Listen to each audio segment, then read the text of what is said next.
Okay, we're going to have a look at what's called the simple diode current equation. So this is an equation that will should give us the current that flows through the device for any given applied potential. Now this is called the simple diode equation, and certainly what we're going to look because it's really for an ideal diode. All right, so you don't have any kind of second order effects from other things.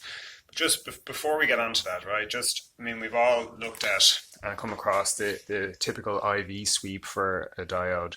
So the IV sweep being what is the current that goes through the device depending on the applied potential to the device.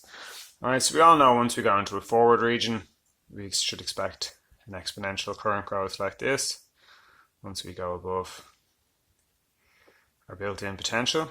Ideally when we're reverse biased there should be no current flow, but that's not really going to be the case. There's going to be a certain what we call a saturation current, IS, due to kind of impurities and whatnot within the material.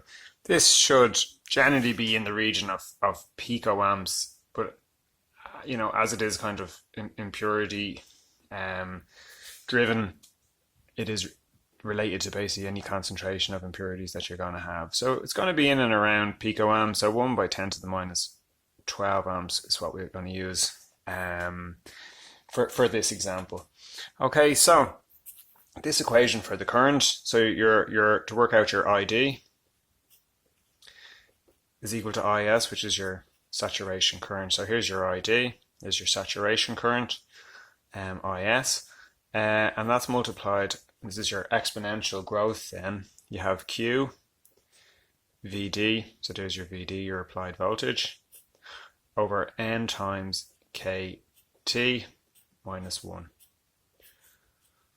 All right, now we will be able to do a little bit of a simplification on this. I know at first it looks a little bit hefty, but you will remember, hopefully, from the previous video where we looked at what was called the thermal voltage, and that was equal to KT over Q. All right, so therefore if we invert both sides of that, Q over KT is equal to 1 over the thermal voltage. So we'll be able to swap that term in here, because remember we knew this was we knew that this was equal to 26 millivolts, so we'll be able to swap that in to simplify it.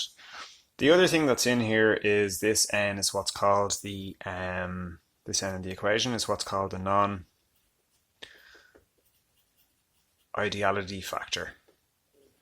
Okay, so this is basically just a value that can be adjusted, and it's done to try and fit this expression to non-ideal characteristics. Okay, because this exponential growth that you're getting around here, this assumes that once the diode goes forward bias, that it's essentially, a short circuit. It doesn't face anything like series resistances from, the resistance within the semiconductor itself, within any, packaging or wiring, etc. Okay, so if you were to change this value, and it can be changed generally anywhere from 1 to 2, it can be further, it will essentially just change the shape of this curve here. All right.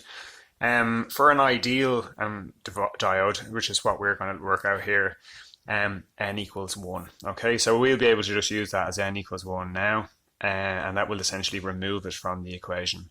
So for an ideal diode, N equals 1. Okay, so that really does help us to simplify our expression down, so we can write our equation now as ID is equal to IS